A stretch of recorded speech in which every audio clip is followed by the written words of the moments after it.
আর এই দেখো আমাদের ঘরের মধ্যে বিরিয়ানি নিয়ে চলে এসেছি, কারণ তোমরা তো জানো শ্বশুর শাশুড়ি কেউ বিরিয়ানি খায় না, মানে মাংসই খায় না, তাই ছোঁয়াও খায় না, সেই জন্য আমরা ঘরে নিয়ে চলে এসেছি খাবো বলে।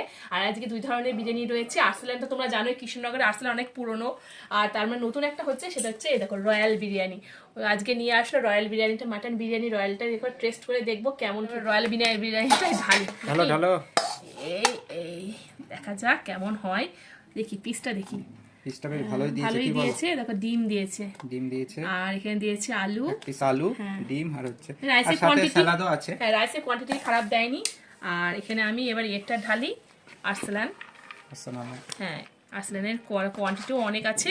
আর এর মধ্যে রয়েছে তোমার হচ্ছে আর্সেলান ওই কি যেন এর মধ্যে আছে, চিকেনটা আছে। এই দেখো ছেলের জন্য স্পেশালি লেগ পিস, চলো পিস, চলো। ওই পিসটাও খারাপ দেয়নি। হ্যাঁ, এই পিসটাও খারাপ দেয়নি।